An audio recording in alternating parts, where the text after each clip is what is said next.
Hello guys, कैसे आप सब। जैसे कि हमने आपको प्रॉमिस किया था कि हमारे 2 मिलियन कंप्लीट होने के बाद हम आपसे अपनी लव स्टोरी शेयर करेंगे। तो ये लव स्टोरी बहुत ही बड़ी है, तो इसके 4 से 5 पार्ट बनेंगे। तो आज हम आपसे पहला पार्ट शेयर करने वाले हैं, जो कि स्टार्ट करेगी पायल। तो स्टार्ट हुआ था 2011 मार्च, जब मैं फ़र्स्ट टाइम अरमान से मिली थी। मैं एक बैंक में जॉब करती थी और अरमान वहाँ अक्सर आया करते थे। अब वो जहाँ जॉब करते थे उनके कुछ पेमेंट जमा करने वो आते थे, तो वहीं वो मुझे मिले थे और उन्होंने वहाँ मेरा नंबर लिया था। बिकॉज़ मैं अकाउंट वगैरह खोलती थी तो उन्होंने नंबर लिया था, वहाँ से हमारा नंबर शेयर हुआ। नंबर शेयर होने के बाद मेरी उनसे बात होनी स्टार्ट हुई और मेरी उनसे बात होते 7 दिन हो गए थे और वो मुझे इतने पसंद आए थे और उनको मैं भी बहुत पसंद आई थी। तो 7 दिन बाद ही मैं अपने घर को छोड़ के उनके पास आ गई थी।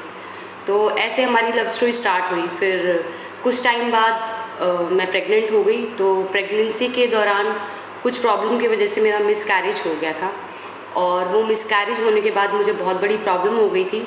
मेरी एक फ़्लूपियन ट्यूब में कुछ रह गया था, जिससे कि मेरा बहुत बड़ा ऑपरेशन हुआ और उस ऑपरेशन के बाद मेरे को कंसीव नहीं हुआ। और उस दौरान हम लोगों ने बहुत स्ट्रगल किया और स्ट्रगल करके हम एक स्टैंड पे पहुँचे। तो पायल, ये बात जब मतलब जो मिसकैरेज हुआ था, मतलब कौन से साल की बात है ये 2011। अच्छा, 11, ठीक है। 11 में ही कंसीव हुआ था मुझे, तभी मेरा मिसकैरेज हुआ। ठीक है।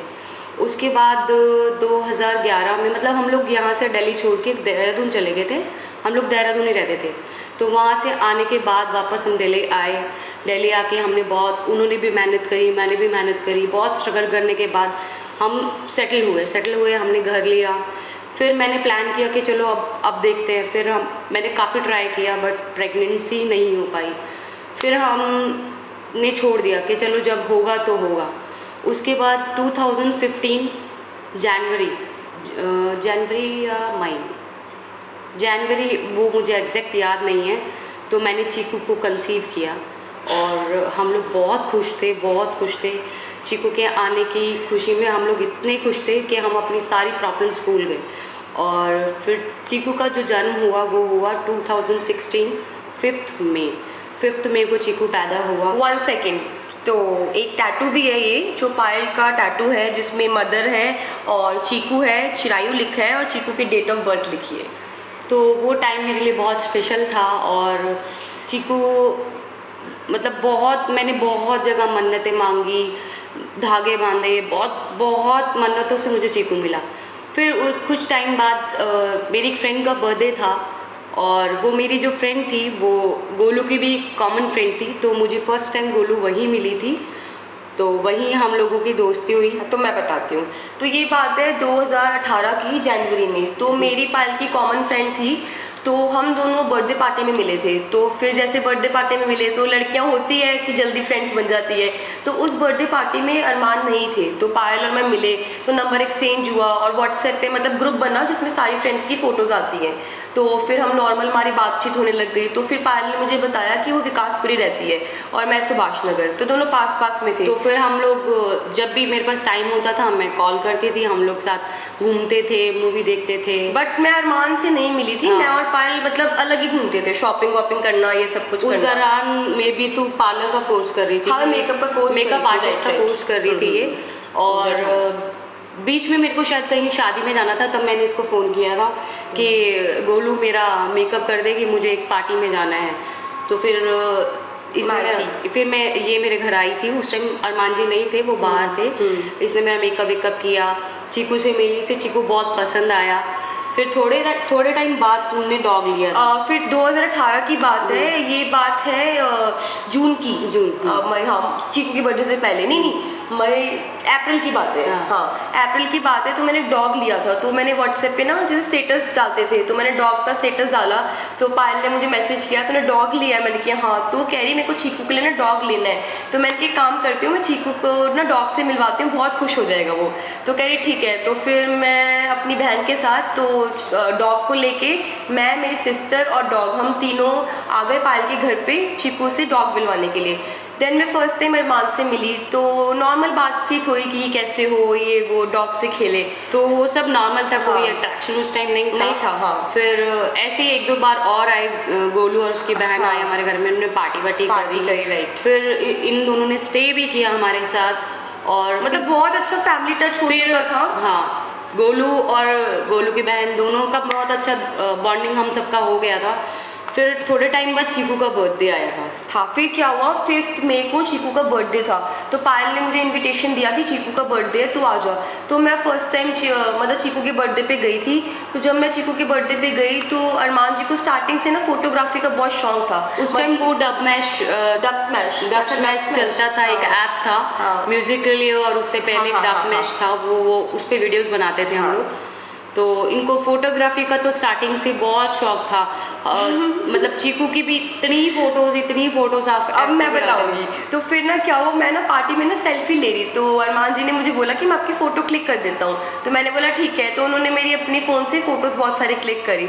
तो फिर मैंने पायल को बोला, मैंने कहा पायल मुझे फ़ोटोज़ चाहिए। तो फिर पायल ने नंबर तूने दिया था या क्या हुआ था नंबर का? मैंने बोला था कि मेरे पास फोटोज नहीं है, मैं इनको बोलती हूँ, वो तब को दे देंगे। तो इन्होंने मुझे व्हाट्सएप किया मेरी फोटोज, तो नॉर्मल बातचीत होने लग गई।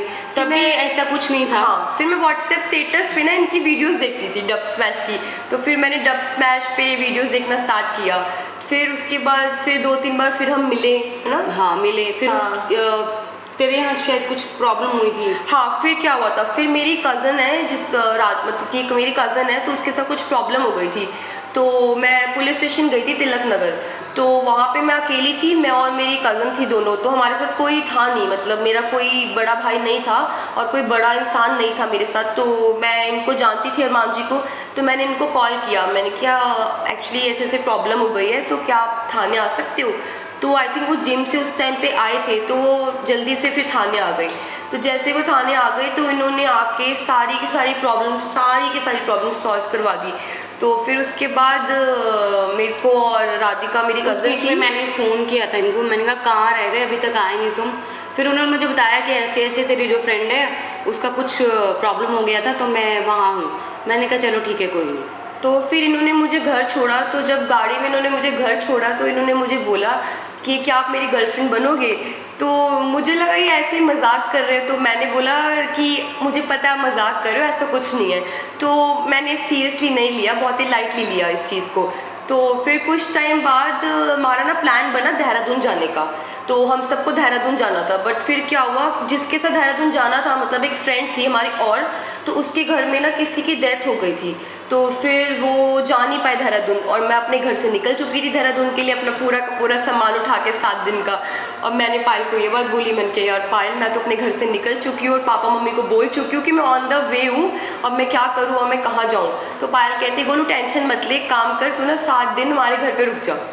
फिर ये हमारे घर आई रुकने के लिए, और रोज़ इसकी मम्मी का फ़ोन आता था, हाँ बेटा कहाँ? मम्मी देहरादून में हूँ, मम्मी देहरादून में हूँ। और जबकि ये हमारे घर विकासपुरी में थी। तो हमने पूरे 7 दिन साथ में टाइम स्पेंड किया, सब कुछ, मतलब सारी चीज़ें, खाना वाना, वीडियोस बनाना, सब कुछ। तो ऐसे ऐसे धीरे धीरे 7 दिन में प्यार हो गया। और मैंने फिर अरमान जी से कोर्ट मैरिज करी, जो कि मैंने की थी 6 अगस्त 2018 के अंदर। और हाँ, आप लोग सब लोग बोलते हैं, हम हमेशा बोलते हैं कि मेरी शादी की मैं फ़ोटोज़ दिखाऊँ आप लोगों को कि, बट मैं आपको बताना चाहूँगी मेरी ऐसी कोई ग्रैंड शादी नहीं हुई थी। हम लोगों ने भी कोर्ट मैरिज किया था, क्योंकि अरमान जी के मॉम डैड नहीं थे। वो आज से 11 साल पहले जब वो आए थे दिल्ली में, तो उनकी मॉम एक्सपायर हो चुकी थी और फादर उससे पहले एक्सपायर हो चुके थे। तो उनका घर में कोई बड़ा नहीं था, एक दादी माँ थी और एक बड़े भैया थे। तो जब वो आए थे तो उनका कोई नहीं था, तो हम लोगों ने नॉर्मली एक कोर्ट मैरिज की थी, जिसमें सूरज भैया थे साथ में, जो कि उनके उस टाइम से ही फ्रेंड हैं, जब मैं उनसे मिली थी उससे पहले से। तो उन्होंने मेरा कन्यादान किया था, सूरज भैया ने, और हमारी कोर्ट मैरिज हुई थी। तो फिर दोनों के अंदर एक सिमिलैरिटी है कि पायल ने भी 6 दिन में शादी करी और मैंने भी 6 दिन में शादी करी। तो फिर क्या हुआ, बस चीज़ें चलती रही, हम दोनों साथ में अब बहुत खुश हैं। बीच में बहुत सारी प्रॉब्लम्स भी आई थी। एक्चुअली पता है क्या है, एकदम से इतना सारा तो हम एक्सप्लेन नहीं कर सकते, हाँ। धीरे धीरे एक्सप्लेन करेंगे, क्योंकि ऐसे 2 शादी एक साथ एक आदमी की तो पॉसिबल नहीं है। ये आप लोग भी जानते हो उस पर प्रॉब्लम्स कितनी आई होंगी, वो हम आपको नेक्स्ट ब्लॉग में आपको बताएंगे। मैं आपको ये भी बताऊंगी कि नेक्स्ट ब्लॉग में कि पायल किसका रिएक्शन क्या था, हमने शादी का क्या हुआ क्या नहीं हुआ। अभी जो हमने आपको स्टोरी बताई है ना, एक शॉर्ट फॉर्म बताई है, तो अगला जो ब्लॉग होगा उसमें हम ये बताएंगे कि प्रॉब्लम्स क्या आई थी पायल के और अरमान के साथ, मेरे पायल और अरमान के साथ क्या प्रॉब्लम आई थी, और जब मैंने शादी के लिए पायल को मतलब पायल को बताया या अरमान ने पायल को बताया तो पायल का रिएक्शन क्या था और मेरा रिएक्शन क्या था और पायल की फैमिली का रिएक्शन क्या था, और फिर क्या क्या लड़ाइयाँ हुई। ये बहुत ही लंबी स्टोरी है, तो ये जो स्टोरी है आपको नेक्स्ट ब्लॉग में मिलेगी। तब तक स्टे ट्यून्स और हमारे फॉलो करो हमें, और हमारे ब्लॉग को अच्छे से देखो और हमारे वीडियोस को लाइक करो, सब्सक्राइब करो, और जितना प्यार आप हमें देते हो वैसे ही प्यार देते रहो। और ये स्टोरी पूरी सुनने के बाद आप लोगों को पता लगेगा कि हमारी इतनी अच्छी बॉन्डिंग कैसे है और हम तीनों में इतना प्यार कैसे है।